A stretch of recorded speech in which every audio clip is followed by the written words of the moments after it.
Welcome to Redefining Normal. Join us as we question conventional thinking and talk about the courage it takes to create and live a deliciously vibrant life. This podcast is for people who know there's a better way to do life and love, how we show up in connection to others, our kids, our partners, our business, and beyond that, our relationship with money, vitality, and more than anything, ourselves. We're two shamelessly unapologetic moms choosing to experience the fullness of life. And we're collapsing the conditioning that says you can't live a life of pleasure, peace, and abundance in the midst of the mundane of life responsibilities, work, and kids. Thank you for listening in. Let's do this.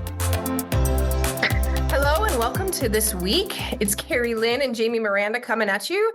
And we were just hysterically laughing, talking about penises, ejaculation, and Jamy is about to talk about blowjobs.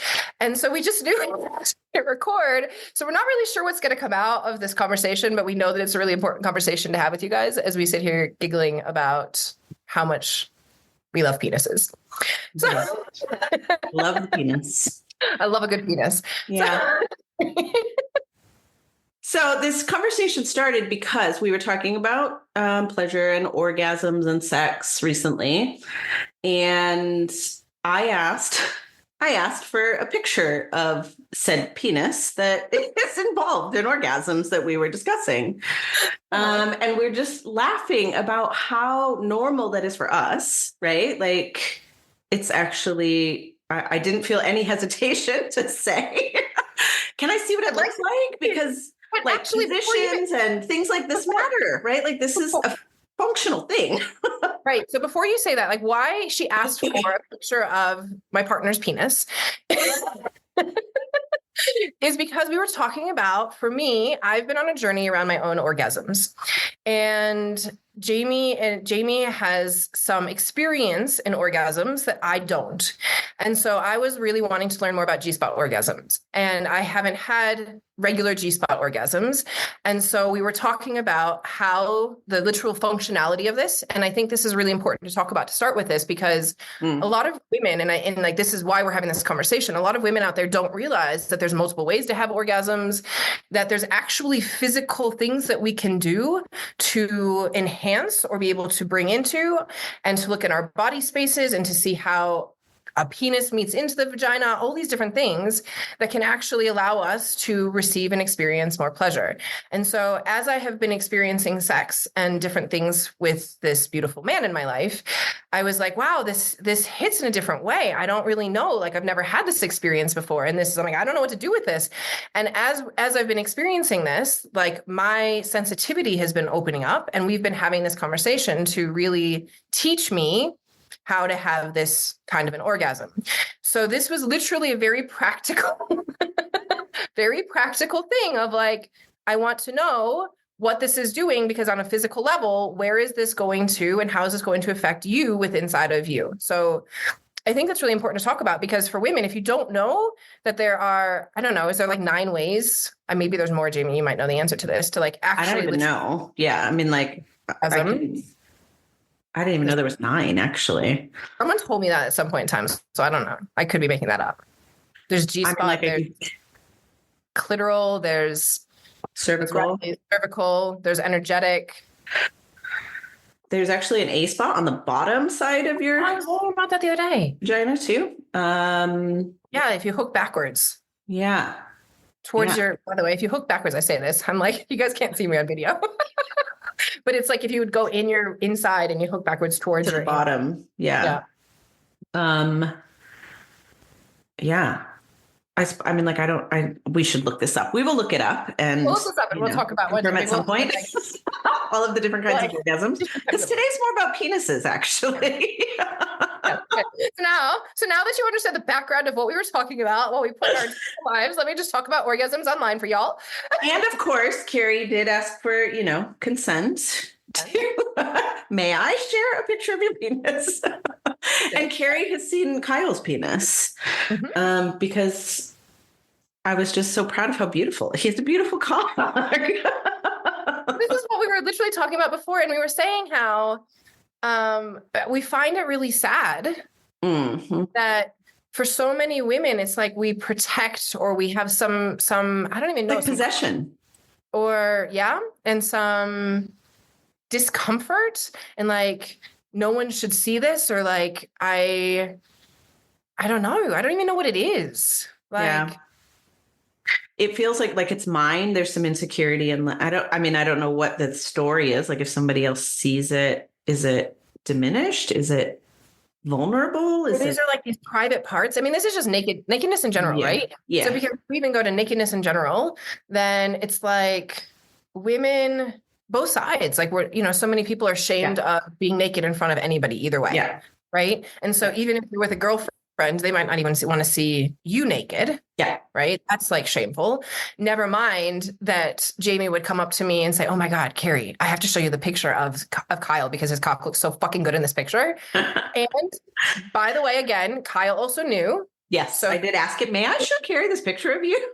It's like, yeah, whatever. But we are a naked family too. Like nakedness is not a thing in our family. So yeah, I think that it's actually really important, because when we hide our naked bodies, that's like the prime place for shame to exist, right? Like when we don't see normal naked bodies on a regular basis, and all we're seeing is perfect Instagram airbrushed, photoshopped naked bodies or pornographic bodies, it's a dissociation. Like it's this belief that like that's what all naked bodies look like, and mine doesn't look like that, so there must be something wrong with my body.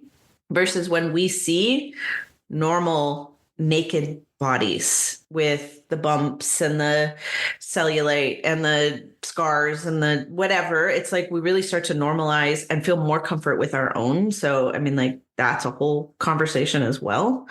Yeah. But yeah, so it's normal in our world. I think in a lot, I mean, like in our bubble, I can think of most of my friends, I would probably feel comfortable.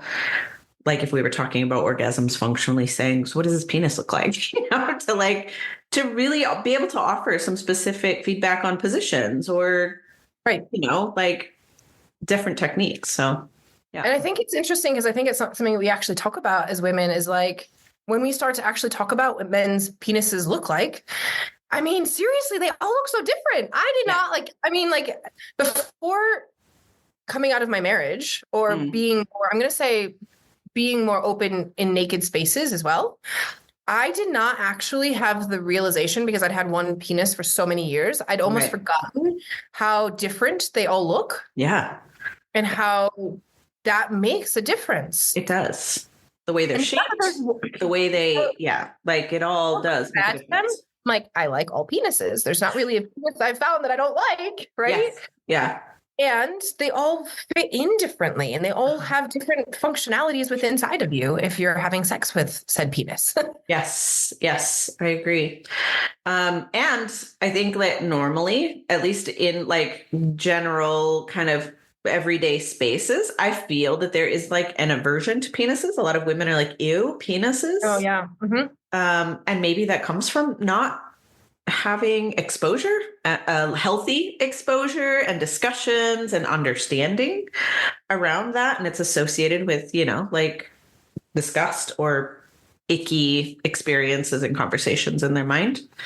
Yeah, I appreciate penises. Yeah. So actually on that, you were wanting to talk about, we haven't gotten to this point in the conversation before I said hit record. Speaking of penises, like one of the things, again, I think a lot of women have a lot of resistance to is blowjobs. Yes. And I think of it, it's like, you and I would talk about cock worship. Yeah. So I'm curious to hear where you're going to go with blowjobs, cock worship. Well, Kyle and I were having this conversation, and it's kind of this like, double standard thing that we were talking about. So I've been giving Kyle a blowjob every morning before he goes to work. Like it's like a good morning kiss or a goodbye kiss or whatever. Mm-hmm. Right. Mm-hmm. And recognizing all like how loaded that particular act is. Kyle was like, "I wonder if you talked about that, if people would think that it's my expectation or my demand that's creating that."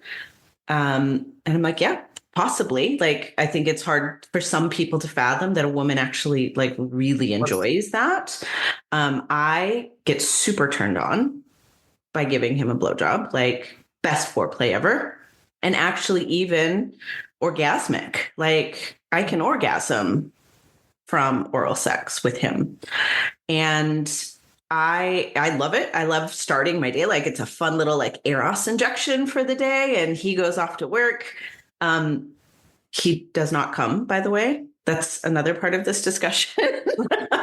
So it is the buildup, the energy, the play and the pleasure of it.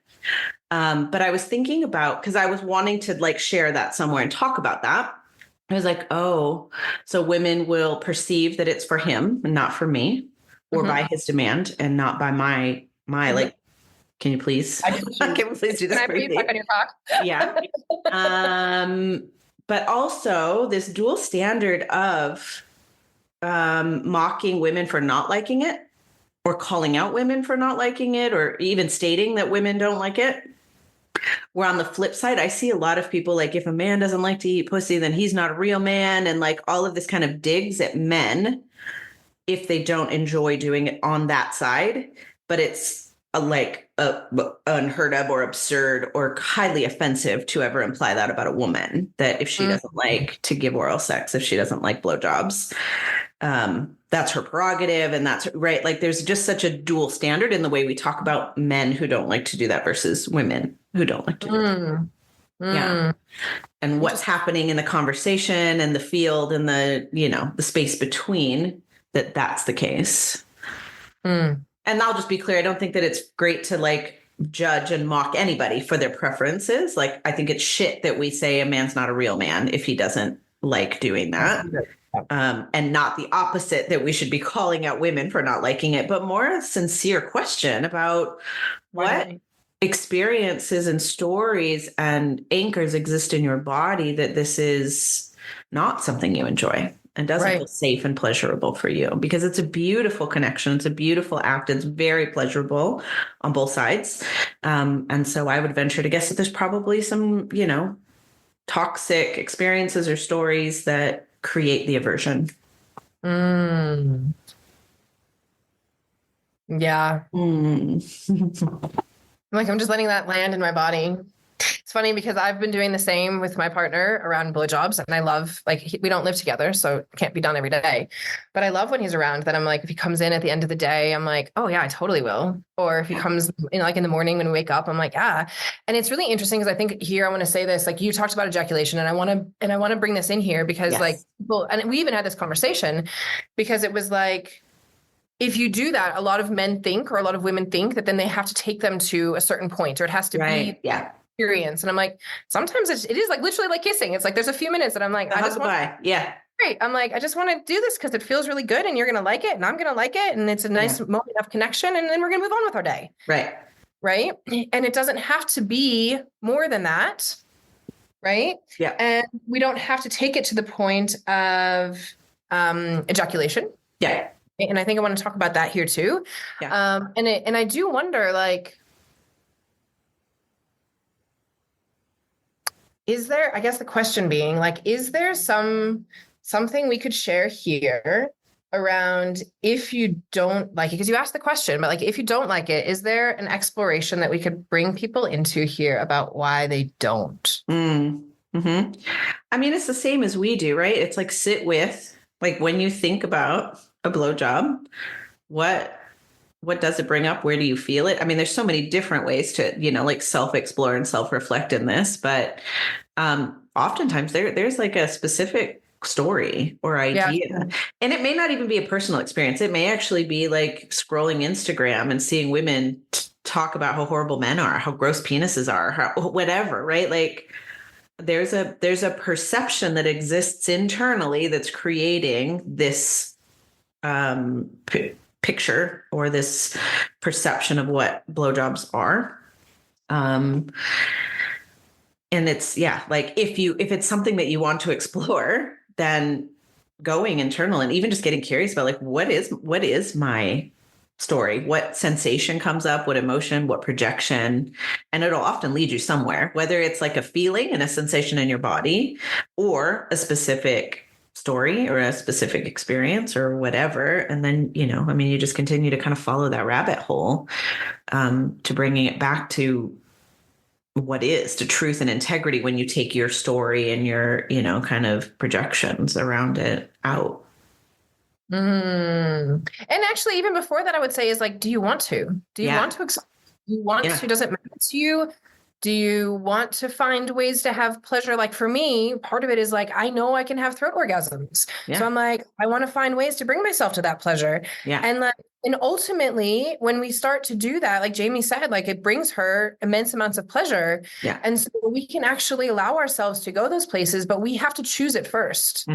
Yeah, you have to want it. I mean, like, this isn't like a go figure out how to get over your aversion to blowjobs if you have no interest in exploring that avenue. And there's no judgment or expectation of that. Like, it's not like, oh, you're bad, whatever. That's not what you want to do. But Keri and I both very much are in the exploration of how do we deepen in pleasure? How do we, like create more spaces for eros and intimacy and sexual connection and pleasure? And optimizing that in our lives. I mean, like I'm assuming you do too, but I find that when I'm in that energy and I have access to that and I clear any blocks to that flows into every aspect of my life. That flows into business, that flows into parenting, that flows into money, that flows into all of it, So, and not to mention the relationship is juicier and more alive and more connected when that energy is flowing. So yeah, actually, the thing that comes up here too when you say that, because if you're doing this for your partner and you feel resentful about it, a lot of times what happens, I know, like I've heard many stories of people who are doing this for their partner, both sides of it, by the way, whether whichever side you're on, man or woman, whatever body you're in, that if you're resentful for giving to your partner, then that doesn't turn you on. And it actually will go the opposite way of what we're talking about here with Eros, right? Yeah. And when you're in this space of choosing into it, because it does bring both of you pleasure, like honest to goodness, like why would you not start your day that way? And then your magnetism is freaking turned on. And like one of the things Jamy and I talk a lot about here is, and in life, is to live a life led by pleasure or be turned on in your life. And when we say this, like people look at me, I'm like, I literally, like I'm actually in the middle of coaching book writing week. So I help right this week, we have 28 authors coming through writing a book in a week. And what I often say in book writing week, to me, it is one of the most turned on experiences of my life. Like it is such a creative flow. And I write books and I move, even in the most mucky, hard places, I will move from one orgasm to the next. And people are like, what? I'm like, quite literally, like I am so turned on in my joy of getting to do what I love doing in my life that I want to have orgasms. Yeah. And this is how this happens, is like, do the things that turn you on. And if it's not turning you on to do it, right? First of all, just ask the question, like anywhere in your life, this isn't even just about oral sex, right? Like if anything in your life isn't turning you on, why not?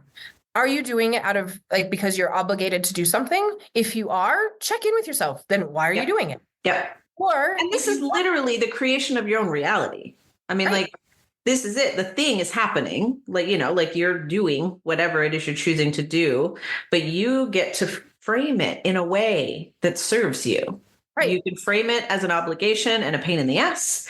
You can frame it as a beautiful opportunity and a turn on. And here's the other thing I just want to point out, like eros and pleasure and this turn on we're talking about is not necessarily sexual. It does not have to funnel into intercourse. It is life force. It is aliveness. It is our connection to like creation energy. And oftentimes it does end up sexual because that energy is flowing and it opens you and it facilitates that. But it's also, I mean, I know I've been in super turned on erotic spaces that aren't sexual at all, with celibate people. Like, this idea of being well fucked has nothing to do. You do not need to be partnered to be well fucked. It is an internal energy that you harness and occupy and utilize in life. Yeah. I'll actually speak to that in the fact that I was married for years, not sexual. And I mean, we were married for years. The last few years, we were not sexually active with each other. Yep. And in those years are the times that I spent so much time cultivating my own sexuality and my own sensuality. And I'd have people come to me all over the place. Jamy and I would laugh. I'd talk to her about this. I would have clients come to me, friends come to me, all these different people. And you probably listening to this have actually said this to me. Keri, you are one of the most sensual sexual beings I've ever met. I've heard it so many times in the last few years, and I just laugh because I'm like, you guys realize I wasn't having sex, right? And I say this because it's so freaking important to understand that it has nothing to do with another person, and that sometimes I will take that energy and I will run it and run it and run it, and I won't have an orgasm because it is so powerful to use this energy for your life force and to like bring all of this creative life force into your work, into your life. And then that's why you all look at us and go, oh my God, you are you are so sensual. You were so sexual. I'm like, that's because we cultivate it. That's because we choose into it. That's because we choose into playing with this energy. And how can we expand this? And how can we do things? And where are things not bringing us pleasure, but maybe quote unquote should be? Yeah. And I'm going to say it as it should be, right? Because orgasms should be, sex should be. And I'm like, I'm using the quotes, right? Yeah. And if it's not, like, why not? Do you want it to? And what are you willing to do to look within yourself? Because it is a personal journey. This has nothing to do with your partner, by the way. And yes, it might have something to do with your partner. Well, and ultimately, oftentimes that is where it goes if you have a partner, because I think that as human beings, we enjoy pleasure, but it's not required. And I think this is exactly where we want to break this idea of normal, because normal really is a disconnect from this life force energy. It has very much been compartmentalized to this private one monogamous partner, and that's the only place that it's acceptable. Very religious conditioning in this, like sex is for procreation and for connection with a single monogamous partner, and that's it. And I can see the control pattern that exists in that when you disconnect humans from our creation life force energy that is the erotic, like ecstatic current. We're disconnected from ourselves in massive ways, so I understand that containment in creating, systems of control and manageability and whatever the reason may have been. And it's really hard to break that conditioning and really lean into the layers of shame and ideas around what's appropriate and acceptable. And this doesn't mean free for all, fuck everybody. There's still discernment. There is still cultivation. There's still trust and intimacy around that. I'm still very, very particular about who I would engage in that. I mean, in fact, I've only had intercourse with Kyle for the last 21 years, although I've been in a lot of spaces and I've explored emotional intimacy and flirting and shared pictures and all of that sort of stuff, but I am very picky about who I share physical intimacy with. Me too. And I think that untangling the idea of what sexuality or erotic or ecstatic energy is from this idea of sex and monogamy and intercourse is powerful. Yeah. And I think the other thing I want to add in here too, on top of every amazing thing you've already said, is like one of the things that I started to really feel my heart felt really sad about as I've talked to more and more women around intimacy with their partners over the last few years has been how many women outsource their turn on to their man, right? Only turned on if he turns me on. I'm like, sweetheart. Yeah. That's love. Like in your hands. Power, right? And it's like, my partner's like, Keri, you're always turned on. I'm like, well, yeah, but I don't need you to turn me on. Like you do turn me on. And like, you come in the door and I'm like, I want I am in charge of my turn on, right? Yeah. It's because I am already turned on in myself. Yeah. Right? And we spend a lot of time cultivating that and prioritizing that and protecting that, really, And I think men have a lot to learn too, like Kyle and I have a lot of conversations because I will share when things come up or, old stories or whatever. And Kyle's like, wow, I never knew that. So there is some responsibility on our part to also be communicating with our partners and inviting them into meeting our needs in that way. And like, there's so many layers to this. I think that there are lots of episodes. Yeah. That's what we should have is like, yeah, because it is like the conversation between, because and it is, you know what? Everybody's different. Every man is different. Every woman is different. And what turns them on doesn't. And like, we could do things that we think intentionally. We're like, oh my God, that's totally a turn on for you. And it's like, actually, no, that turns me totally off. Yeah. And so there is conversations around that. I think we should have another episode on it. Yep. And I will say too, our morning blowjobs, I don't even get out of bed. Like I'm still laying in bed and he just walks over to the edge of the bed and it's perfect, you know, like perfect arrangement, perfect levels. You know, I can just stay relaxed and usually like roll back over and go back to sleep or whatever. He goes off to work, you know, it's like, I think it's beautiful. I love it. I think it's a great way to start the day. I do think that we should discuss, so we've discussed like sharing pictures and this protection of, but so I think we should do a separate episode on that because that's a whole different, like, where are we at on time? Yeah, true. It's true. We probably Let's do some shorter episodes. So next time, actually, we'll stop this right now. We'll do the next episode. So tune in for the next one because we're going to talk about ejaculation and semen retention and our personal journeys with it. Okay. So sorry. Anything else you want to say about penises and our love? I was like, sorry, the tease of thinking you were going to get this in this conversation. You have to wait till the next one. I will say we said a lot today. And I know like oftentimes we try and give some tips and tricks and different things. I don't actually know, like today was very like, oh my God, we just have to talk about this. Yeah. So if you do have questions, if you're like, oh my God, you triggered the fuck out of me. Like, I can't even believe you're talking about this. I'm pissed off at you, whatever the thing is. Yeah. Or oh my God, this is so amazing. I want some of that. And we didn't get far enough into it. And you're like, I don't understand what you're talking about. Please do reach out to us. Like, this is a huge love of ours to talk about and support people in. Yeah. So, that's what I want to finish saying. Like, I know that we've really just had a really deeply quite intense conversation that could trigger the fuck out of a lot of you. And we're here for it and we love you. Yeah. It's welcome.